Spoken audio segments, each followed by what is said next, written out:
জিলহজ মাসের মধ্যে আল্লাহ তাআলা অনেক গুরুত্বপূর্ণ আমল দিয়েছেন। এই জিলহজ মাসের প্রথম তারিখ থেকে 1 তারিখ থেকে 9 তারিখ পর্যন্ত যারা রোজা রাখবে, কি রাখবে? যারা রোজা রাখবে আল্লাহ পাক রব্বুল আলামিন তাদের আমলনামায় প্রত্যেকটা রোজার বিনিময়ে আল্লাহ তাআলা 1 বছর ইবাদতের সব আল্লাহ ওই বান্দার আমলনামায় আল্লাহ লিপিবদ্ধ করে দিবে। এই 9 দিন আপনি রোজা রাখবেন, আল্লাহ তাআলা এমন মর্যাদা দিয়েছেন, এমন আল্লাহ তাআলা পুরস্কার দান করবেন। আর 9 তারিখ আরাফাত দিন যারা রোজা রাখবে, কয় তারিখ?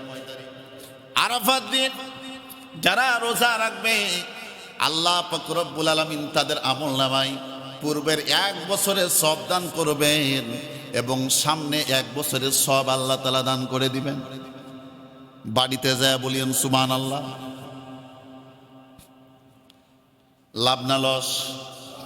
আজি ও মুসলমান ভাইরা, এই জিলহজ মাসের যখন চাঁদ উঠছে, কি উঠছে? চাঁদ উঠার সঙ্গে সঙ্গে যারা নিয়ত করেছে আমি কুরবানি দিব, কি দিব? কুরবানি আমি দিব। কুরবানি করব কার জন্য? আমার আল্লাহর জন্য। ইন্নী আখাফুল্লাহ। কাকে ভয় করে?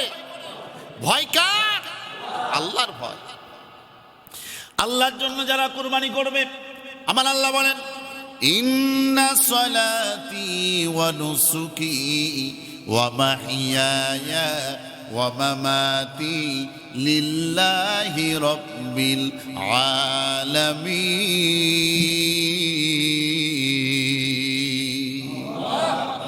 আল্লাহ ইন্না, নিশ্চয়, আল্লাহ ইন্না শব্দ ব্যবহার করেছে।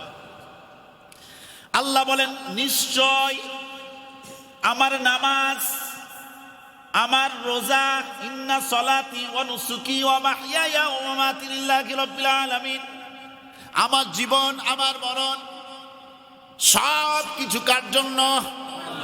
সব কিছু আল্লাহর জন্য। যারা এই নিয়তে যারা নিয়ত করবে লা ইয়ানালাল্লাহু লুহুমুহা ওয়ালা দিমাউহা ওয়ালাকিন ইয়ানালুহুত তাকওয়া মিনকুম। আল্লাহু আকবার। আল্লাহ পাক রব্বুল আলামিন বলেন যারা আল্লাহর জন্য কুরবানি করবে, কার জন্য? নিয়ত করবে। যারা নিয়ত করবে আল্লাহর জন্য, ইন্নামাস সাওয়াবুল আমালু বিন্নিয়ত। সহিহুল বুখারী মূল ভলিউম, সৌদি আরব মূল ভলিউম অনুযায়ী 8 নম্বর হাদিস, আমার নবী বিশ্বনবী বলেন নিশ্চয় যারা সবের নিয়তে, কিসের নিয়তে? সবের নিয়তে, আল্লাহকে পাওয়ার নিয়তে, আল্লাহকে পাওয়ার জন্য যারা কুরবানি নিয়ত করবে, সে কুরবানি দিতে পারছে বা পারে নাই এটা আল্লাহ দেখবেন না। তবে যার সমর্থ আছে, সমর্থ থাকা অবস্থায় যারা কুরবানি দিবে, আর যার সমর্থ আছে দেওয়ার মতো কুরবানি কিন্তু কুরবানি দিবে না।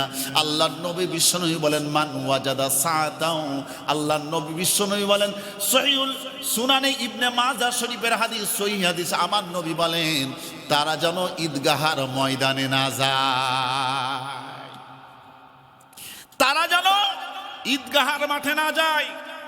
যাদের কুরবানি দেওয়ার সামর্থ্য আছে, সাধ্য আছে, শক্তি আছে, অর্থ আছে, টাকা আছে, পয়সা আছে, কুরবানি দেওয়ার মতো সুযোগ আছে, এরপরও যারা কুরবানি দিবে না তারা যেন কুরবানির মাঠে, তারা ঈদগাহার ময়দানে তারা যেন না যায়, ঈদের মাঠে তারা যেন না যায়।